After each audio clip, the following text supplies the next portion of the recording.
Lead humanity to victory against beastly, voracious Napoleonic insects alongside your disembodied polite allies in Conquest Frontier Wars, a space-based RTS from Ubisoft. In the single-player campaign, you take the role of the Commander, a young, faceless, voiceless player avatar given command of humanity's navy in missions of increasing difficulty and importance.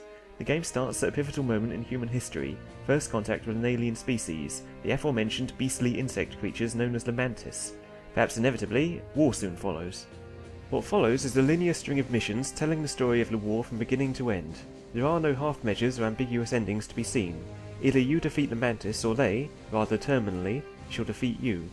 Despite their unimaginative name and traditional insect hive mentality, the Mantis are a surprisingly complex and well-developed race with differing factions and memorable NPCs, and not all will turn out to be your enemies.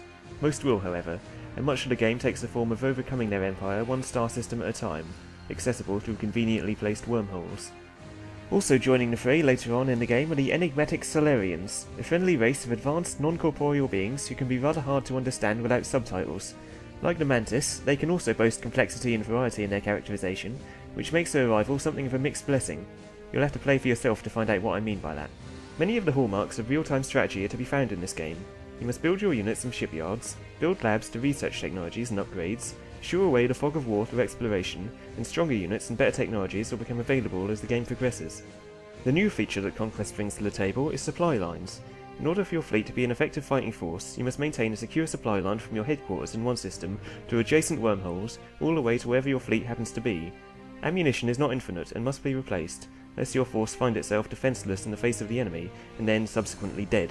You can send unarmed supply ships with hulls made of tinfoil after your fleet to resupply as you go, but if you ask me, it's a better bet to build supply depots in the wake of your fleet instead, flanked by several defence turrets no less. This may sound like a cumbersome feature, but in practice it adds a degree of realism that can help immensely with the game's overall immersion factor, and also encourages a more methodical approach to gameplay which can be surprisingly satisfying. Consider taking one system from the enemy, then holding it against their counterattacks whilst developing and fortifying it at the same time, then doing so again for another system, then another, until your fleet enters their last remaining bastion, swats aside all their defences and obliterates all that remains. Needless to say, however, it's not nearly so one-sided as that. For one thing, you could easily find yourself having to manage several fleets on several fronts at the same time. Enemy incursions into your own systems are almost always an unpleasant surprise, and if you're not careful and prepared, all the expensive stations you built in one system could be lost with one swift enemy advance. Joining your fleet are a number of admirals, or warlords or magistrates or whatnot, but anyway. Each commands advanced versions of a different ship type. For heaven's sake, make sure you keep them all alive, because to lose even one is an instant game over.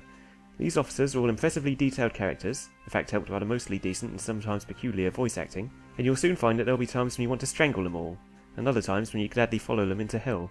Another nice feature which helps flesh out the story are the radio announcements that you hear before each mission briefing. These start out as humorous and sometimes absurd, but later on provide a quite depressing demonstration of just how much the war is taking its toll on the people back home. While you can play as the other races, it is only the humans who get their own specific campaign.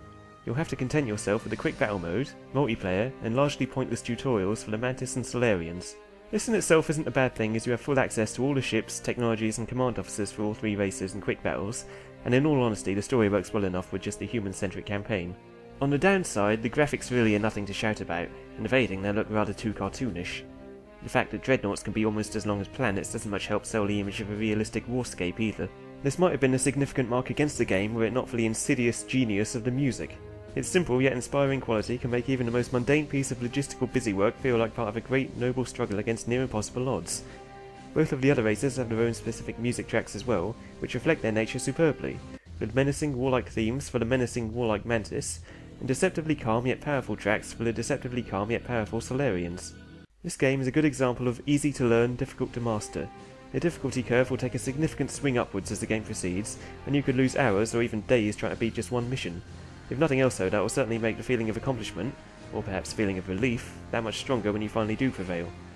Overall, Conquest Frontier Wars is a simple, unpretentious, high quality and sadly underrated game that is certainly worth playing, though due to its underrated nature, tracking it down could prove something of a challenge in itself.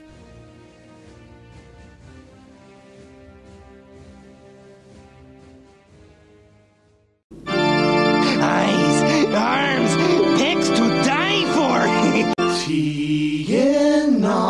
Keeping you close to home.